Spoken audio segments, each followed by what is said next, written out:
Shalom saudara-saudara yang dikasihi Tuhan Yesus Kristus. Selamat pagi, selamat berjumpa dalam renungan pada pagi hari ini. Selamat beraktivitas dan selamat melayani Tuhan. Kita bersyukur karena kemurahan Tuhan. Hari ini kita boleh bangun dengan kekuatan baru. Semua karena anugerah Tuhan. Saat ini sebelum kita mendengarkan renungan firman Tuhan, marilah sama-sama kita berdoa. Bapa kami yang di sorga, Bapa dalam nama Tuhan Yesus Kristus, Tuhan dan Allah kami yang baik, kami bersyukur untuk berkat kemurahan-Mu, di sepanjang malam Tuhan sudah lindungi kami, dan pagi ini kami boleh ada sebagaimana kami adanya. Semua karena berkat kemurahan Tuhan. Saat ini kami mau mendengarkan sabda firman-Mu. Jamah hati kami Tuhan, berikan pengertian yang baru, untuk kami memahami firman-Mu dan taat melakukan kehendak-Mu. Dalam nama Tuhan Yesus, kami berdoa. Haleluya. Amin. Saudara yang terkasih, ayat pembacaan Alkitab kita hari ini terambil dari 1 Tawari 16 ayat yang ke-8 sampai 12. 1 Tawari 16 ayat 8 sampai 12. Bersyukurlah kepada Tuhan, panggillah namanya, perkenalkanlah perbuatannya di antara bangsa-bangsa. Bernyanyilah baginya, bermazmurlah baginya, percakapkanlah segala perbuatannya yang ajaib, bermegahlah di dalam namanya yang kudus. Biarlah bersuka hati orang-orang yang mencari Tuhan. Carilah Tuhan dan kekuatannya, carilah wajahnya selalu. Ingatlah perbuatan-perbuatan ajaib yang dilakukannya, mujizat-mujizatnya, dan penghukuman-penghukuman yang diucapkannya. Sahabat suara kasih, ayat emas renungan kita hari ini adalah 1 Tawari 16 ayat 8. Bersyukurlah kepada Tuhan, panggillah namanya, perkenalkanlah perbuatannya di antara bangsa-bangsa. Judul renungan kita hari ini adalah Memiliki Hati Penuh Syukur, ditulis oleh Anita Abraham. Sahabat suara kasih, saya memulai percakapan sederhana dengan suami saya. Saya berbagi beberapa keluhan yang saya rasakan tentang berbagai proyek yang saya kerjakan. Dia mendengarkan dengan sabar. Dan kemudian saya menunggu dia setuju dengan semua keluhan saya. Namun alih-alih setuju, sebaliknya dia menjawab, terkadang saya bertanya-tanya, apakah kamu benar-benar menyukai apa yang kamu lakukan? Saya bingung dan langsung mengatakan, tentu saja, apa yang membuatmu berpikir seperti itu? Nada suaranya lembut, namun kata-katanya memukul keras, caramu membicarakannya. Sebenarnya saya menyukai apa yang saya lakukan, tapi ternyata, kata-kata saya menunjukkan hal yang berbeda. Suami saya lebih banyak mendengarkan hal negatif daripada yang positif. Dia lebih banyak mendengarkan keluhan, daripada kepuasan dalam percakapan saya. Tapi bukan hanya tentang proyek-proyek itu saja. Terkadang saya mengeluh tentang lalu lintas. Hari berikutnya pekerjaan. Hari berikutnya mengenai jadwal yang padat. Saya mempertanyakan, mengapa ada begitu banyak makanan di rumah yang hanya beranggotakan 2 orang?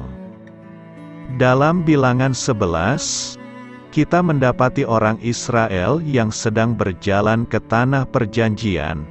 Kehidupan hutan belantara menghadirkan tantangan yang adil, namun Tuhan telah menyediakan setiap langkahnya. Meski demikian, orang Israel berulang kali mengungkapkan ketidakpuasan mereka, keinginan mereka meredupkan ingatan mereka. Jika Anda tidak tahu ceritanya, Anda akan mengira Mesir adalah resor lengkap yang menyediakan banyak hal. Namun ketika bangsa Israel di Mesir, mereka sama sekali tidak liburan. Mereka adalah budak di bawah pemerintahan yang menindas, dari Fir'aun yang jahat. Belum lama sejak mereka berseru kepada Tuhan, untuk mengeluarkan mereka dari sana. Kendati demikian, bangsa Israel bukan satu-satunya yang memilih untuk mengeluh tentang apa yang tidak mereka miliki, alih-alih bersyukur atas apa yang mereka miliki. Saya sama bersalahnya seperti mereka. Ketika memproses pengamatan suami saya menyadari, bagaimana jika semua yang dikeluhkan diambil. Bahkan jika kita tidak memiliki semua yang kita inginkan, setidaknya selalu ada hal yang bisa kita syukuri, hari demi hari, napas kehidupan, keindahan ciptaan Tuhan, dan masih banyak lagi hal-hal lain yang dapat disyukuri. Tentu saja kita semua membutuhkan kesempatan untuk menyuarakan rasa frustrasi kita dengan cara yang sehat. Namun saya tidak ingin hati saya yang bersyukur dibayangi oleh kata-kata keluhan saya. Sahabat Suara Kasih, Alkitab menginstruksikan kita demikian. Bersyukurlah kepada Tuhan, panggillah namanya, perkenalkanlah perbuatannya di antara bangsa-bangsa. 1 Tawari 16 ayat 8. Dalam ayat ini, mengucap syukur berarti lebih dari sekedar sikap batin. Ungkapan Ibrani menyiratkan pengakuan terima kasih.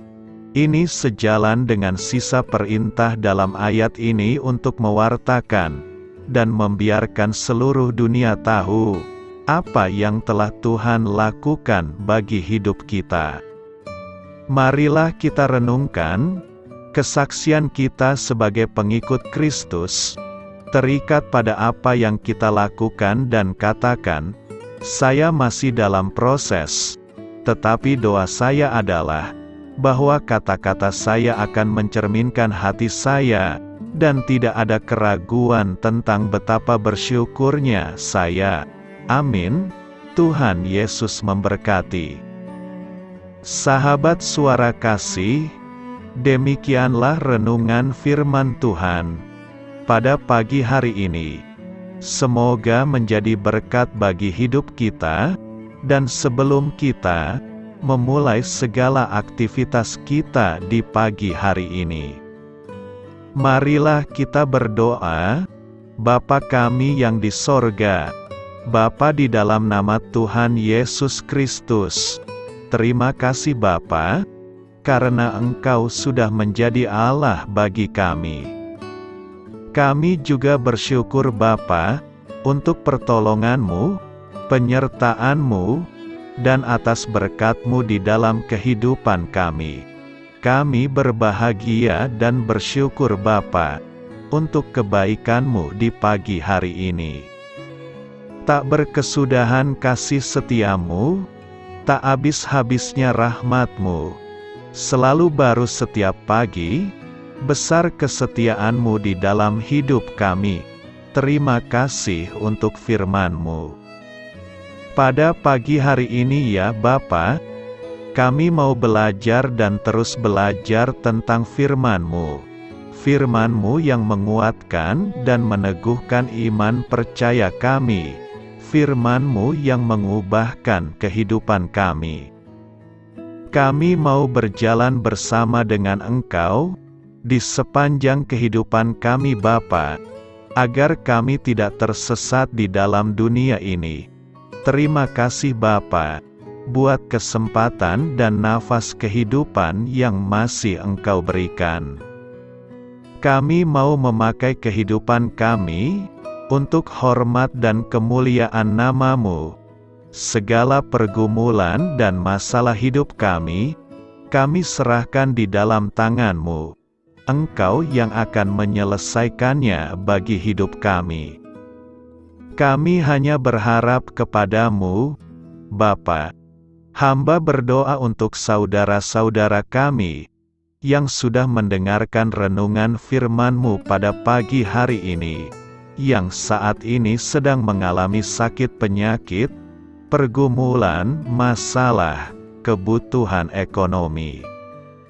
Kiranya Engkau yang jamah, sembuhkan dan pulihkan. Berkati juga perekonomian mereka, serta berikan jalan keluar di setiap pergumulan masalah yang mereka sedang hadapi. Dan ajarlah kami Bapa, untuk selalu berharap dan percaya sepenuhnya kepada Tuhan Yesus.